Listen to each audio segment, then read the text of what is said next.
Okay, cool. Emily, I was kind of curious how you feel like you guys progressed from last week to this week defensively. Like, where did you see improvement? And, like, what kind of efforts have you guys made to tighten up on the back line? Yeah, we worked a lot this week on team defending. I think we saw huge progress there. I think the goals today, the second goal was my fault. First goal was just not great. We made huge strides team defensively. And I think that's all right. Because the first goal, that was a beautiful goal. Really nothing, I don't think so much anyone can do in that, aside from trying to close up. It was just like a shot from outside the box. Neither the goalkeeper nor the defenders can do much about that. And for the second goal as well, it was more or less like that was a good combination play. And they're just like good goals. We keep working hard. Everyone saw we became better defensively today, which is a great work for the defensive side. And I think generally as a team, we're working to get better. And right now, we're not pointing fingers. We're not a team who want to point fingers at anyone. We win together and we take the blame together as a team. Marissa, do you have any other follow-ups? Yeah, just for both of you, with Alex out now in the midfield and Katz moving up there, what kind of adjustment does it take defensively and offensively without Alex and with a different looking unit there in the middle? Yeah, I think it just takes a little bit more communication. Tess is so good on the ball. Dorian as well, all our midfielders. We trust everybody in there. I think just when you have people playing slightly different positions, just takes a little bit extra communication, but nothing too much. Yeah, obviously, as a team, we feel bad to lose a player like Alex. Obviously, everyone knows how important she is to the team, and one of our best player for this season so far. Before 5 games, she's really been good for the team, and I think the most we can do right now is to find the right adjustment, find the people to move into positions, and find our way to play differently, and as a team until we find the perfect fit. We're still a team that is building. Marco or William, do either of you have questions? If so, you want to use the raise your hand function, I can call on you. All right, go ahead, Marco.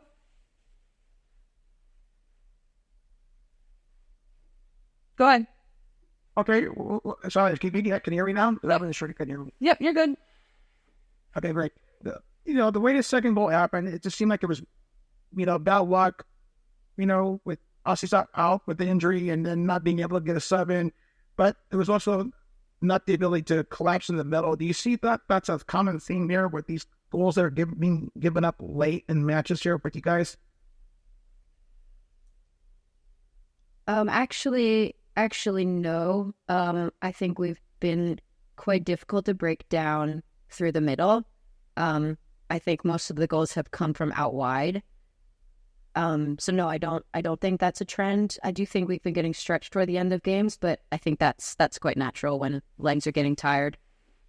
Yeah, but also if you notice our games so far this season, when it comes to towards the end of the game, from the 75th minute until the end of the game, we team who's actually been the one creating more chances in the game. So I don't think teams have actually been stretching us toward the end of the game like that. You would consider they go at the 75th or 6 minutes or thereabout. Yeah, but we also we created maybe like 3 other opportunities after that. So, like I said earlier, it's gonna take patience. It's gonna take time. It's gonna take a lot of belief and trust for us to get there. So no pressure right now. We're still building.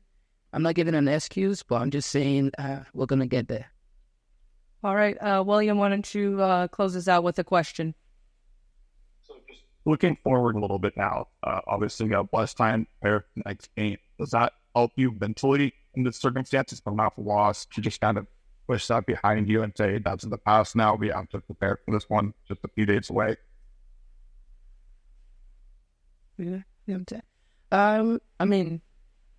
Every game, different strategy, and once the 90 minutes is finished, the game is gone. You can't go back to that. You have to plan for what's ahead. especially this coming week, it's going to be a tough one because we have like 3 games in like 8 days or 9 days. So this is gone, this is up. When this is gone, we have 2 days to prepare for the next one. We have people to recover and then get the bodies ready, get the mental states ready as well, So it's going to take a lot of sacrifice and a lot of mental strength from the team to just move forward and go on and, kick ass. All right. We'll wrap it there, guys. Appreciate your time. We'll have Coach along shortly. If you want to just go ahead, give us your thoughts on the match. Obviously, a tough result tonight against San Diego. Yeah, no, definitely a tough result. I thought the team played quite well. We improved in areas we've been working on defensively. Yes, we let 2 goals in. One was when we were playing with 10 players there, but defensively, I thought we were much better today. And then in the attack, we created quite a few opportunities. I just saw the stats. I think we had 22 shots and 15 of them were inside the box. So, we just have to stay positive because I think we are playing some very good football and keep playing away, keep getting better, and just move forward. And now the exciting part is we've got a great game at home in a few days and bounce back and get a win at home in front of our fans, which I know helps us. Thanks. Just remember, guys, if you do have a question, to use the raise your hand function so I can call on you. Marissa, why don't you go ahead? Hi, Albertin. You mentioned that quick stretch there where you guys had only 10 players on the field while you were evaluating Asisat. How quickly in those moments do you have to make a decision, and how stressful can that be when you're trying to decide if a player can stay in while you know that you're shorthanded out there? So it actually is difficult, but when your player at first waves you off, so not to even have the medical team to come in and you're expecting them to be okay. And then the medical team, because the referee called the medical team in, comes in.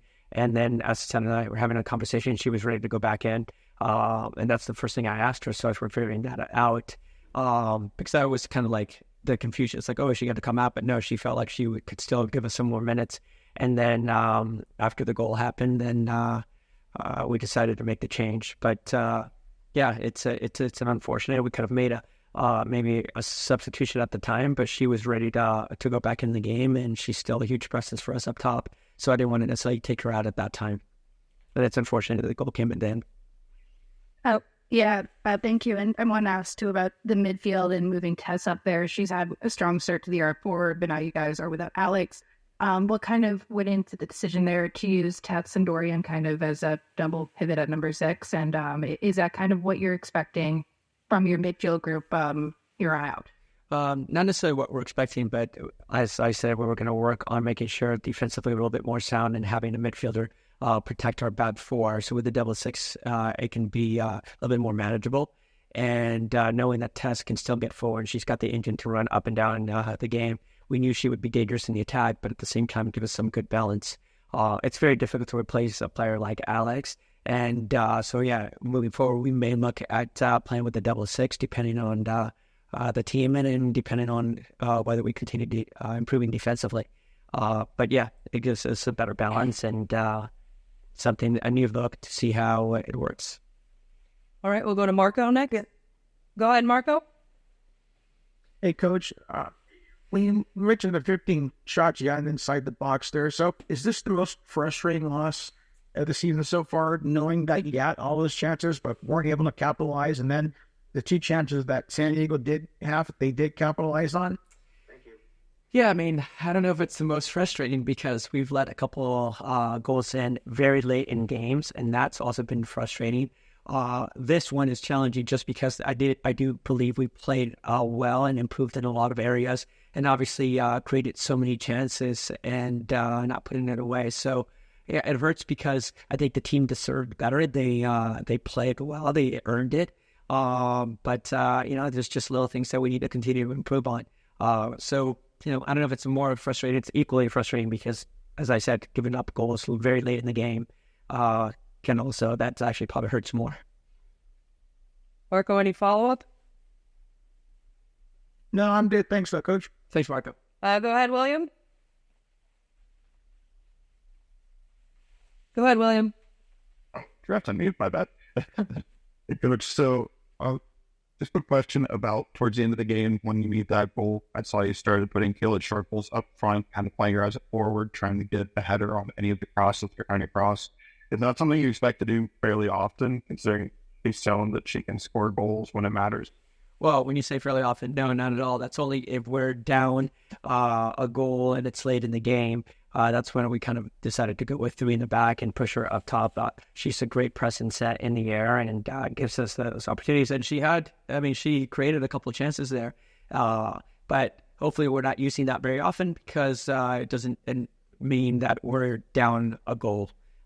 So it's something that we will look at. Today it was Kayla. Sometimes it might be where we sub in an extra forward and still play with three in the back. It just depends on the situation and the way the game's going. Any follow-up, William? Yeah, just one quick follow-up. Yep. And then I was asking the players about this as well. A shorter schedule to get ready for the next match. How difficult does it make it to create a strategy in that short time frame for a game that's just a few days away? Oh, it's always difficult because you have less time to study all the video from Portland and prepare your team defensively and then in the attacks. So it's always a challenge with a quick turnaround like this. But we're going to also, as I keep saying this year, a lot of it is to focus on ourselves and making sure that we improve. And, that's going to be our focus going into the game with just information to the team of what Portland does well and how we need to defend them.